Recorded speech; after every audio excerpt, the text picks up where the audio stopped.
অন্য দিনের মতো আজকে ছোট্ট একটা ভিডিও নিয়ে আসলাম। এই যে কি রান্না করব, সবাই কিন্তু আমার সাথে থাকবেন শুরু থেকে শেষ পর্যন্ত এবং লাইক কমেন্ট শেয়ার করবেন। যদি কারো ভালো লাগে তাহলে দেখবেন, আর না লাগে স্কিপ করবেন। আসসালামু আলাইকুম, কী অবস্থা সবাই কেমন আছেন? আশা করি সুস্থ এবং ভালো আছেন। আলহামদুলিল্লাহ আমি বেশ ভালো আছি। এই যে চলে আসলাম আবারও রান্নাঘরে রান্না দেখানোর জন্য, এবং আমি রান্না করব আর সাথে গল্প করব। গল্প করতে করতে রান্নাটা কিন্তু অনেক মজা হয়। আর কিভাবে রান্না করা শেষ হয়ে যাবে আমি নিজেও জানবো না। আসলে কি জানেন, কাজ করতে করতে যদি অন্য কারোর সঙ্গে শেয়ার করা যায়, অন্য মানুষের সঙ্গে গল্প করা যায়, তাহলে রান্নাটাই এগিয়ে যায় আর বোঝা যায় না, কাজটাও কিন্তু তাড়াতাড়ি হয়ে যায়।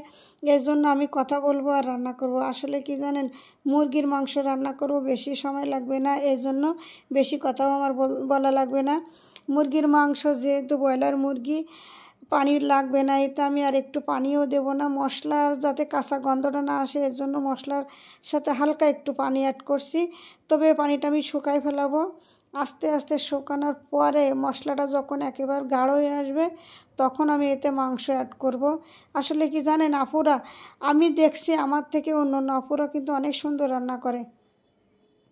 কে কেমন রান্না করে জানি না, তবে আমি ফেসবুকে দেখছি যে আমার থেকে অনেক সুন্দর সুন্দর রান্না আপুরা করে। আমার দেখেও মন চায়, কিন্তু কি করব বলেন, যেতে তো পারবো না, এটা তো নাগালের বাইরে, ধরা ছোঁয়ার বাইরে। আসলে কি দেখতে পাবো কিন্তু ধরতে পারবো না, এমন একটা জিনিসে আর এমন একটা প্ল্যাটফর্মে আসছি যে সারা বিশ্বে দেখতে পাবে কে কেমন রান্না করে। আসলে কি বলবো, আমি তেমন রান্না পারি না, তারপরেও কি করব, যেটুক পারি সেটুক আপনাদের সঙ্গে শেয়ার করি।